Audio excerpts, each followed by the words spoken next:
할렐루야. 할렐루야. 우리 옆에 계신 분들과 인사 한번 나누도록 하겠습니다. 밤새 평안하셨습니까? 예. 더운 날씨가 계속돼서 잠자리를 뒤척이시는 분들이 많을 줄로 압니다. 예. 저도 밤새 더워서 막 여러 번 깼다가 다시 잤다가 일찍 일어나는 것이 막 아쉬워서 막 안타까워하기도 하고 그랬던 것 같습니다. 여러분들 밤새 평안하셨는지 궁금합니다.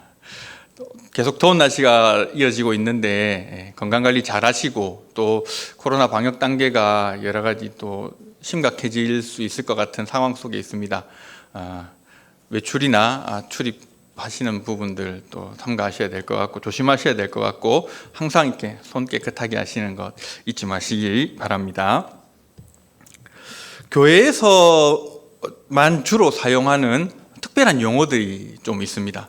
세상 사람들과 만났을 때, 회사에 갔을 때, 또 학교에 갔을 때 친구들과 또 직장 동료들과 다른 사람들과는 잘 쓰지 않는데 유독 교회에서만 아주 중요하게 사용하는 용어들이 여러 가지가 있습니다. 그것들 중에 오늘 우리가 살펴볼 용어가 복음이라는 단어입니다. 그렇죠. 복음은 교회에서는 설교 때는 또 기도할 때에 이렇게 자주 사용하기는 하지만 아마 여러분들이 밖에 나가셔서 믿지 않는 사람들과 이야기할 때는 아마 거의 사용하지 않는 단어가 이 복음이라는 단어이지 않을까 싶습니다.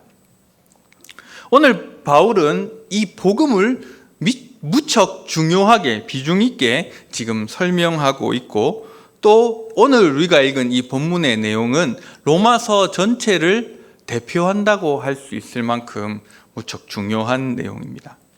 바울이 이렇게 중요하게 생각하는 복음이라는 단어. 이것이 얼마나 중요한지 바울은 미처 가보지도 못한 로마라는 곳에 자기가 이것을 증거하기 위해 가야 되겠다라고 말하기까지 하고 있습니다.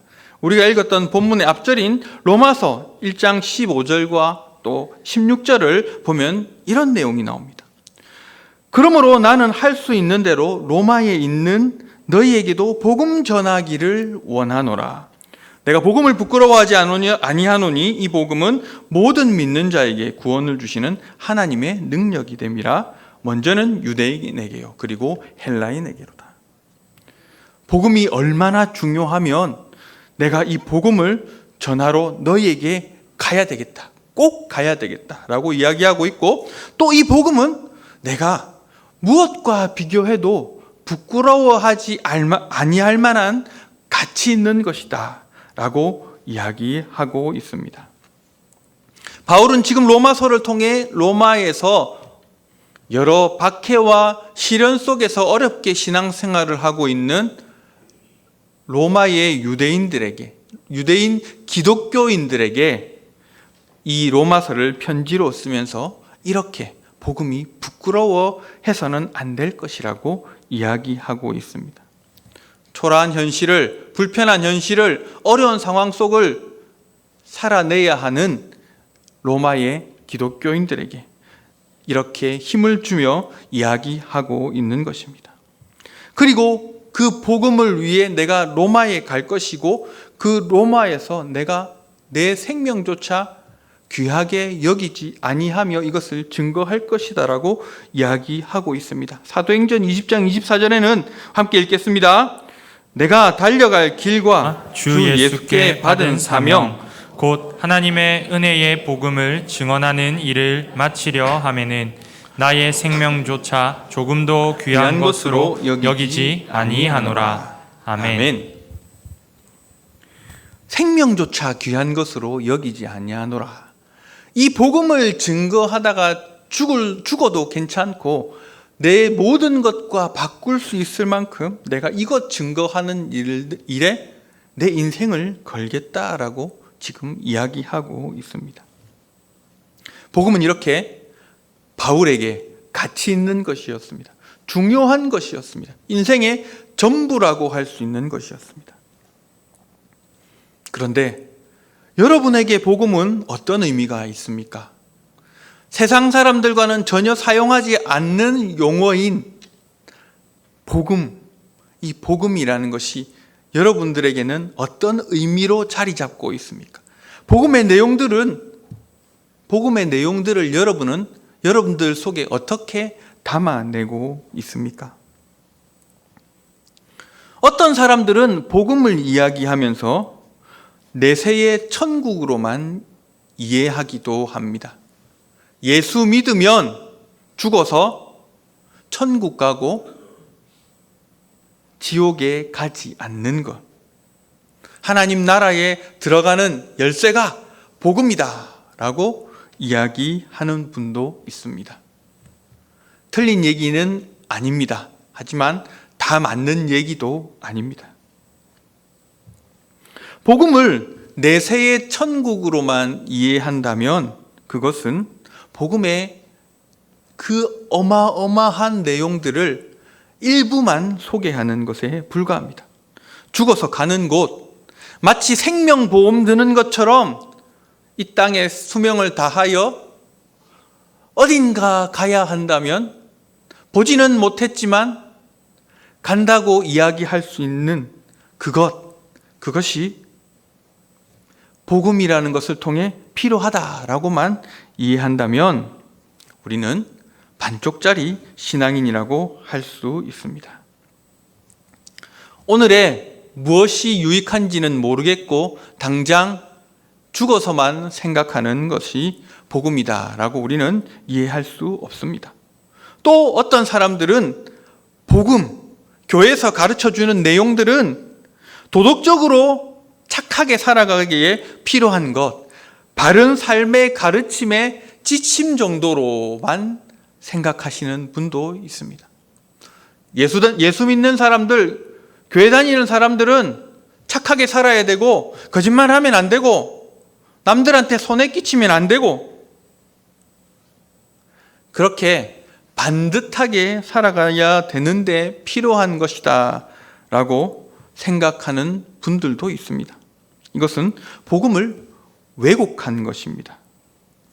복음이 이야기하고 있는 것은 그런 것이 아닙니다. 단지 이 땅에서 반듯한 모습으로 사는 데에 도움을 주기 위한 것이 복음이 아니라는 것입니다. 혹시 여러분들의 이해도 금방 이야기한 이 두 가지와 크게 다르지 않지는 않은지 걱정이 됩니다. 여러분들은 복음을 어떻게 이해하고 있습니까? 복음이 무엇입니까? 복음을 생각하면 막 기쁘고 즐겁습니까?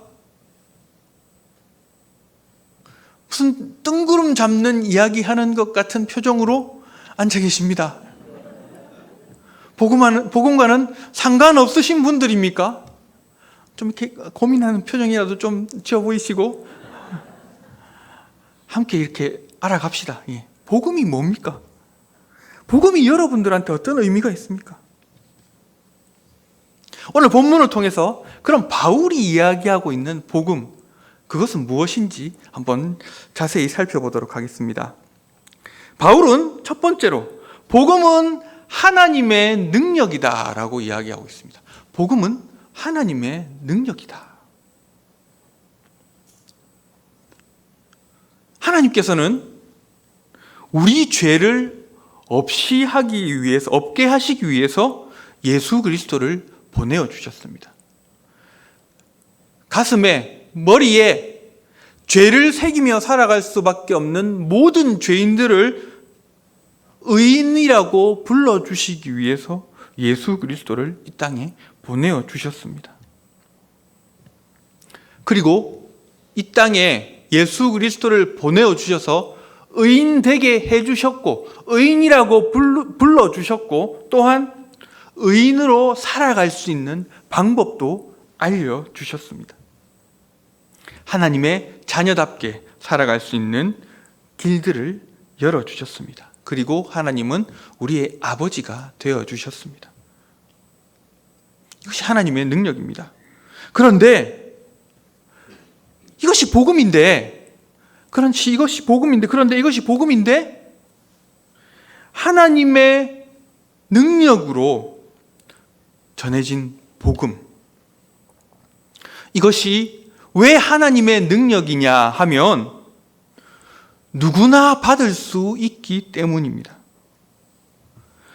우리가 읽은 본문에서는 하나님의 능력이 됨이라 먼저는 누구에게 주어졌다고요? 유대인에게, 그리고 헬라인에게도 주어졌다. 이 복음을 누구나 받을 수 있기에 이것을 하나님의 능력이라고 하는 것입니다. 하나님이 주시기로 작정한 자에게는 누구나 줄 수 있습니다. 의인이든, 의인이라고 할 수는 없지만 좀 착하게 사는 사람이든, 그리고 정말로 이 세상에서 사람들과 어울리기 힘들 만큼 나쁜 사람이든 그 누구든지 간에 하나님이 복음을 줄 수 있기에 이것이 하나님의 능력이라고 이야기하는 것입니다. 부유한 자거나 가난한 자거나 오늘 본문에서 말하는 헬라인이거나 유대인이거나 제한 없이 누구나 받을 수 있기에 이것이 하나님의 능력이라고 이야기하는 것입니다. 하나님의 능력이라는 것은 하나님께서 하실 수 있다는 것입니다. 하나님께서 관리하시고 하나님께서 모든 것을 조정하시기 때문에 하나님의 손에 있기에 이것이 하나님의 능력입니다. 그래서 하나님이 주기로 하신 사람에게는 줄 수 있고 하나님이 주지 않기로 작정한 사람에게는 주지 않을 수도 있는 것이 바로 하나님의 능력입니다. 그런데 이것이 또한 오해되기도 합니다. 하나님의 능력인데 마치 우리가 수고해서 얻을 수 있는 것인 양 착각하기도 합니다. 예배 열심히 드리고 기도 열심히 하고 성경 열심히 보면 그렇게 거룩한 삶을 내 자리에 옮겨 놓으면 받을 수 있어 라고 착각하기도 합니다. 순서가 잘못되었습니다. 하나님께서 거룩하게 불러주신 사람, 하나님의 능력으로 의인이라고 불러준 사람이 하나님께 감사하여 거룩한 삶을 드리는 것이지 거룩한 삶을 자기가 살아내었다고 하나님이 선물로 의롭다고 불러주시는 것이 아니라는 것을 여러분은 기억하셔야 합니다. 그런데 우리는 이러한 하나님의 능력을 이해하지 못하고 내 현실만 바라보고 있습니다. 그래서 복음을 멀게 느끼고 있습니다. 지금 이 독자인, 이 로마서의 독자인 로마에 있는 기독교인들은 로마의 박해로부터 힘들고 어려운 시절을 보내야 했습니다. 정상적인 상거래를 할 수 없는 상황이 있었습니다. 믿지 않는 사람들과 함께 장사를 할 수 없고 조합에 가입할 수도 없는 상황이었습니다. 손가락질 받고 언제 목숨의 위협을 받게 될지 모르는 그러한 상황 속에서도 믿는 자로서 기쁨으로 살아내야 한다고 바울은 이야기하고 있습니다.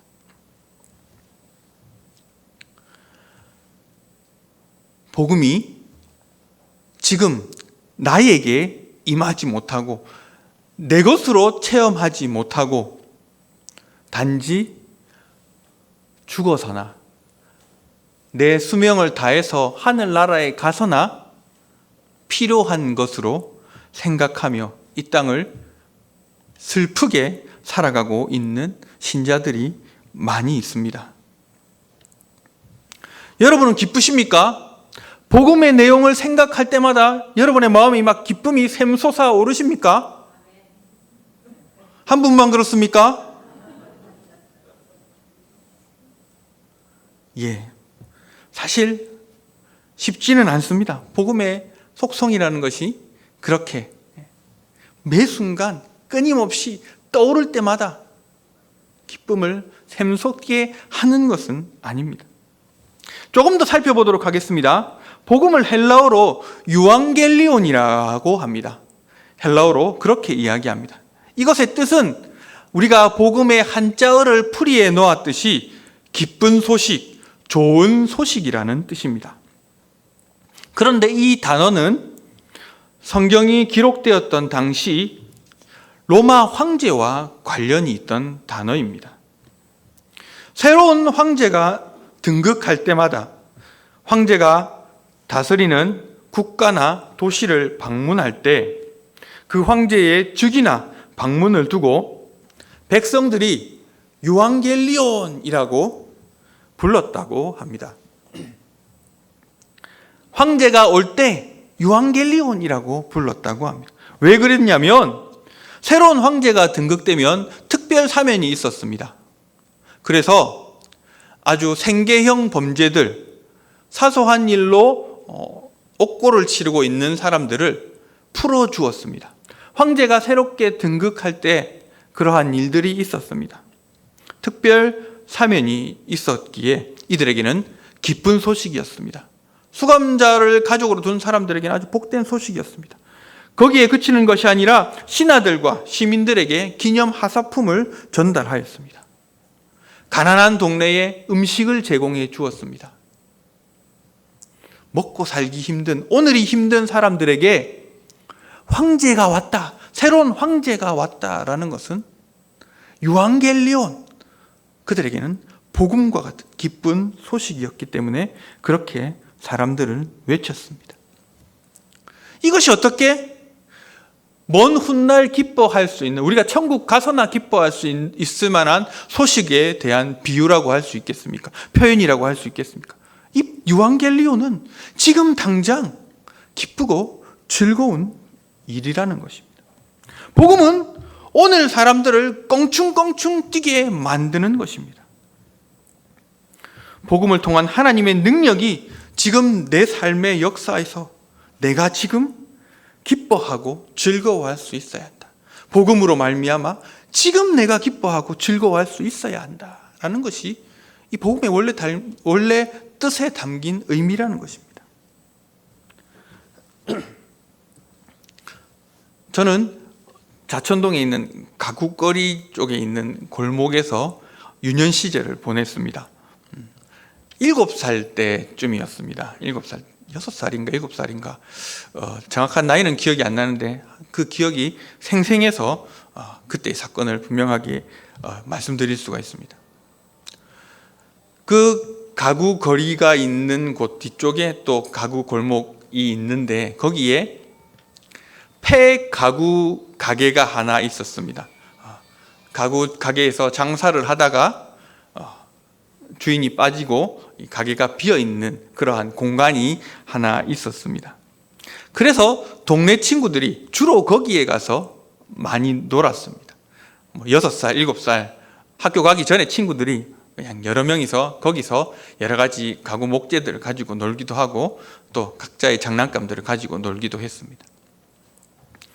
가구거리 쪽은 차들이 많이 다니는 거리라서 위험하니까 뒷골목 쪽에 폐 가구 가게에서 노는 것을 부모님들이 용인해 주었습니다. 그리고 부모님들이 나중에 아이들을 찾기가 수월했기 때문에 거기서 놀아도 된다라고 말씀해 주었습니다. 친구 중에 하나가 어느 날 그 폐 가구 가게에 가서 놀기로 하였습니다. 그래서 부모님께, 어머니께 말씀을 드리고 거기서 놀겠다고 집을 나섰습니다. 그런데 얼마 있다가 그곳에서 불이 났습니다. 그 폐 가구 가게에 불이 나게 된 것입니다. 자천동 가구거리에 가구 가게들이 다 나무 가구 가게들이 있기 때문에 소방차들이 여러 대가 왔습니다. 그리고 거기에 접근을 하지 못하도록 바리케이트를 치고 막았습니다. 이 어머니가 거기에서 불이 났다는 소식을 듣고 깜짝 놀랐습니다. 가까이 가려 했는데 사람들이 막아서서 갈 수가 없었습니다. 근처 친구 집 옥상에서 그냥 발망동동 구르며 불타는 모습을 지켜보면서 목 놓아 울고 계셨습니다. 얼마나 망연자실하셨겠습니까? 아들이 아침에 저기에 놀러 갔는데 저기서 불이 타고 있으니 어머니는 마치 세상을 다 잃은 것처럼 어렵고 힘들어 하셨습니다. 그런데 조금 있다가 한 친구가 왔습니다. 아침에 그 친구랑 그 폐 가구 가게에 가서 놀기로 한 친구가 왔습니다. 그리고 그 아이 어머니에게 얘기했습니다. 아무개 오늘 거기 안 갔는데요? 저기 뒤에 놀이터에서 나랑 같이 놀았는데요? 그렇게 이야기했습니다. 이 어머니에게는 얼마나 기쁜 소식이었겠습니까? 아들이 거기 불타고 있는 현장에 있는 줄로 알고 있었는데 다른 곳에서 놀고 기뻐서 어쩔 줄을 몰라 했습니다. 마치 오늘 우리가 말씀드린 표현처럼 이 복음으로 깡총깡총 뛸 만큼 기뻐하였고 얼른 아들이 있는 곳으로 달려갔습니다. 아들을 만나러 달려가는 걸음이 얼마나 기쁘고 즐거웠겠습니까? 복음이란 이런 반응입니다. 우리가 복음을 들었을 때에 이런 반응이 일어나야 하는 것입니다. 복음은 이렇게 기쁜 소식이 되어야 하는 것입니다. 그런데 오늘날 사람들은 복음의 내용을 들으면 숙연해집니다. 예수님께서 여러분을 위해 십자가에 달려 돌아가셨습니다. 그리고 예수님이 여러분의 죄값을 치르셨습니다. 예수님이 십자가에서 여러분을 위해 피 흘리셨습니다. 이런 말을 들으면 마음이 무거워집니다. 부담이 됩니다. 예수님께서 나를 위해 그렇게 고통받으셨는데 내가 뭔가 해야 할 것 같은 생각이 자꾸 듭니다. 예수님을 위해 내가 뭘 해야 될까? 전도를 해야 될까? 헌금을 많이 할까? 성경을 열심히 읽을까? 이것이 솔직한 복음에 대한 우리의 반응입니다. 마음이 무거워지고 하나님 앞에 내가 무언가를 더 보태야 할 것 같은 생각들, 그것이 오늘날 우리가 체감하고 있는 복음의 무게입니다. 그러나 성경에서 말씀하고 있는 복음은 우리에게 제시된 것이 아니라 너희가 무엇을 해라 라고 이렇게 하나님께서 던져준 것이 아니라 우리의 마음속에 파고드는 것이라고 이야기합니다. 복음은 이 어머니에게 아들이 다른 곳에 있었다는 기쁜 소식이 전해지는 것처럼 마음속에서 일어나는 것입니다. 파고들어서 우리에게 자리 잡는 것입니다. 그 말씀이 내 속 깊이 들어와서 내 죽은 영혼을 살리고 영의 눈을 뜨게 하고 막힌 내 귀를 열어놓는 것입니다. 그래서 복음을 들으면 먼 훗날 천국 가서나 좋은 것, 기대할 수 있는 것, 그런 것으로 그치는 것이 아니라 지금 당장의 주님의 능력이, 하나님의 능력이 내 삶을 바른 길로 인도하고 내 삶의 모든 것을 주장해 주시기에, 나 같은 사람도 하나님의 자녀로 불러주셨기에 그것만 생각해도 기쁘고 즐거워서 폴짝폴짝 뛸 수밖에 없는 그런 것이 바로 복음이라는 것입니다. 그래서 바울은 복음을 설명할 때 스스로의 선택이 아닌 모든 믿는 자에게 주시는 하나님의 능력, 즉 하나님의 입장에서의 선택이라는 것을 이야기하고 있습니다. 그래서 우리가 더 보탤 것이 없습니다. 바닷물의 양을 늘리려고 우리 집에 있는 수도꼭지의 물들을 죄다 받아가지고 바다에 퍼붓는다고 해서 바닷물의 양이 더 늘어나는 것이 눈에 보이지 않는 것처럼 우리의 수고와 노력이 하나님의 능력에 더 보탬이 되도록 내가 무언가 해야 되겠다라는 부담을 가지는 것이 아니라 하나님의 자녀로서 당연히 살아야 될 삶의 모양을 그냥 그렇게 살아내는 것입니다. 그런데 이러한 기쁨과 즐거움이 매일같이 일어나지 않는다는 것이 문제입니다. 고린도 전서에서는 우리는 십자가에 못 박힌 그리스도를 전하니 유대인에게는 거리끼는 것이요 이방인에게는 미련한 것이다 라고 이야기하고 있습니다. 이것이 복음의 속성입니다. 그래서 우리가 쉽사리 이해할 수 없고 또 쉽게 접근할 수도 없지만 하나님께서 택하신 자들에게 누구나 주시기로 하셨다는 그것이 바로 복음입니다.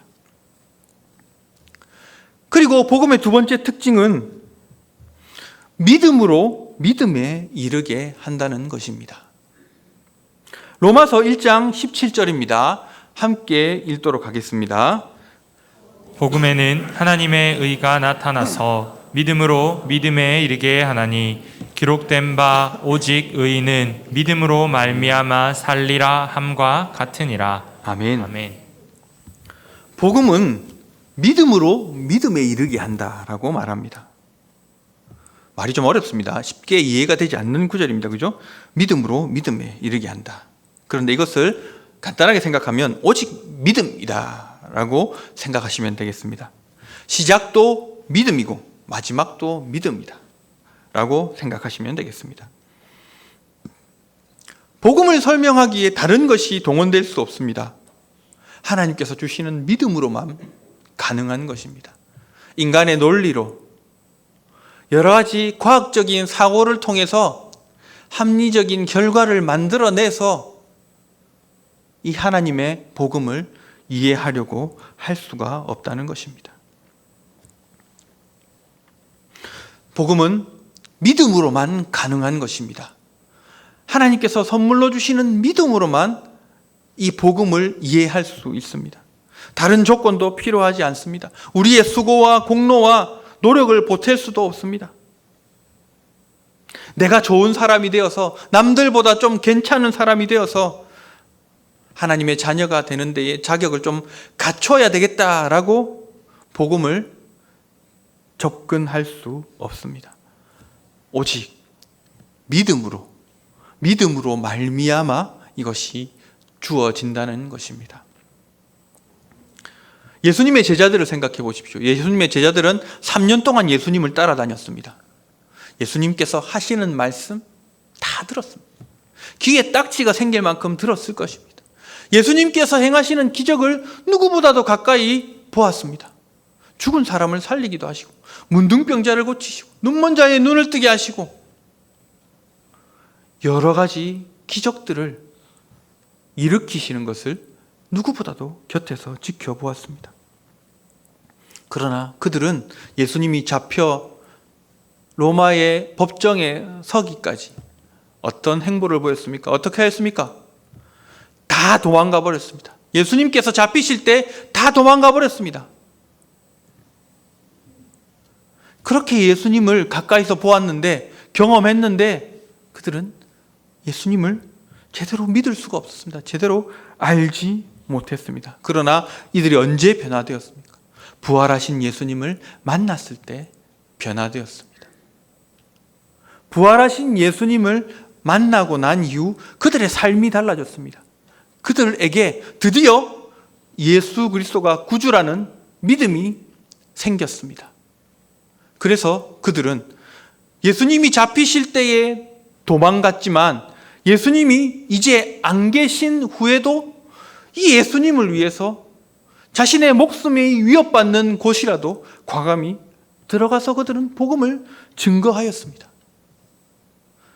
믿음이 그들에게 주어졌기에 그들은 복음을 살아낼 수 있었던 것입니다. 다메섹에서의 예수님을 만난 바울도 한번 생각해 보십시오.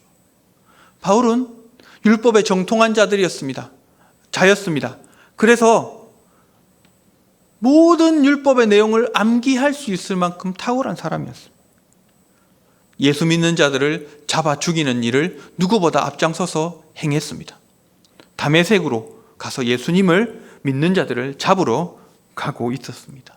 근데 그곳에서 부활하신 예수님을 만났습니다. 유대인들의 상식에는 예수는 십자가에 달려 죽었는데, 그런데 그에게 부활하신 예수님이 나타나자 그 또한 그의 삶이 완전히 달라졌습니다. 그에게 믿음이 생겼습니다. 그리고 그가 구약에 알고 있던 모든 메시아에 관한 기록이 바로 예수님이라는 것을 그는 확실히 깨닫게 되었습니다. 그래서 여러 서신들을 통해서 예수님이 주와 그리스도가 되신다라는 것을 그는 분명하게 기록하였습니다. 그리고 예수님으로 말미암아 자기가 어떠한 고통에도 처할 수 있고 어떠한 일도 할 수 있다라고 고백합니다. 고린도후서 4장 9절과 10절을 우리가 함께 읽어 보도록 하겠습니다.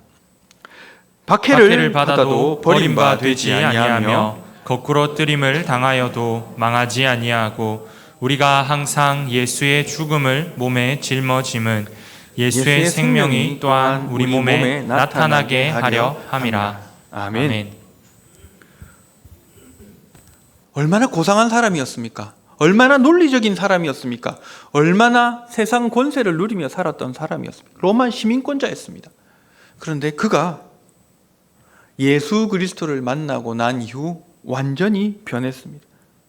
박해를 받아도 거꾸로 트림을 당해도 자기는 하나님께로부터 끊어진 사람이 아니라는 것을 고백하고 있고 그러한 일도 얼마든지 감당해낼 수 있다라고 고백하고 있습니다. 그렇게 바울은 부활하신 예수님을 만나고 믿음이 생긴 이후 복음을 온전히 살아내고 있는 것입니다. 복음은 스스로의 선택이 아닌 하나님의 능력으로 모든 이들에게 주어지는 구원입니다. 그것은 지금도 나를 주장하신다는 확신을 주기에 여기서 당장 기쁘고 펄쩍 뛸 수 있는 내용이 되어야 할 것입니다. 이 모든 것은 믿음으로 가능한 것입니다.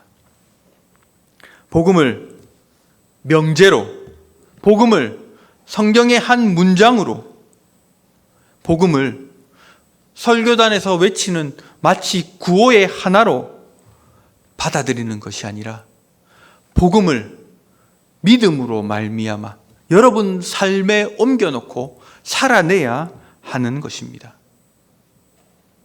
예수 그리스도가 나와 함께 하시다. 하나님의 능력으로 내가 어떠한 형편에도 어떠한 사람이든지 하나님의 뜻대로 행할 수 있다라는 것을 보여주어야 하는 것입니다. 여러분의 삶으로 보여주어야 하는 것입니다.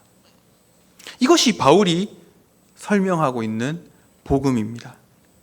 복음은 누구에게나 그리고 지금 이 순간에도 주어지고 있는 하나님의 능력이고 복음은 믿음으로 말미암아 하나님께서 선물하신 것이기에 내 공로나 수고가 보태질 필요가 없는 것이다 라고 이야기하고 있습니다. 그리고 그 복음은 문자로 접하는 것이 아니라 내 삶에 옮겨놓고 살아내야 하는 것이다 라고 말하고 있습니다. 말씀을 정리합니다. 오늘날 성도들의 복음에 대한 이해가 말씀과는 점점 멀어지는 것 같은 시대를 살아가고 있습니다. 세상이 이야기하고 있는 더 즐거운 것들이 우리의 눈과 귀를 흐리게 만들고 하나님의 뜻과 멀어지게 하고 있는 시절을 살아가고 있습니다.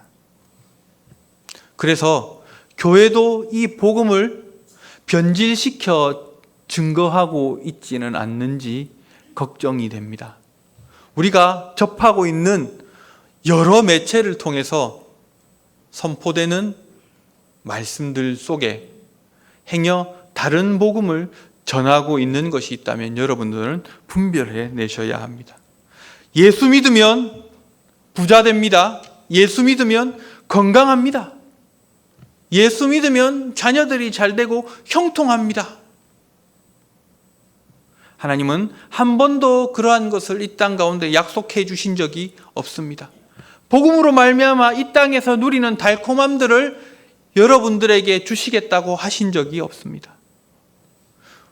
우리는 우리의 아버지 되신 하나님이 그 하나님의 능력으로 우리를 불러주시고 함께 해주시는 것에 지금 당장 펄쩍 뛰고 기뻐할 만큼 즐거워해야 될 내용들입니다.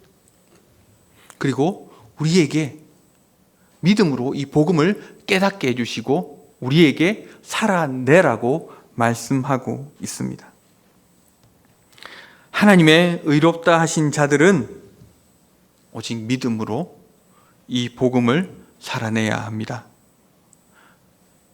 여러분의 모든 삶의 시간들, 여러분들이 만나는 모든 사람들에게, 모든 상황 속에서 여러분은 이 복음을 살아내시기를 바랍니다. 이 복음을 증거하시기를 바랍니다. 하나님의 능력이 여러분과 함께 하실 것입니다. 하나님이 믿음을 주셔서 그 복음의 담대함들을 더하실 것입니다. 이 말씀 붙들고 담대하게 살아낼 수 있는 저와 여러분이 되시기를 주님의 이름으로 축원합니다.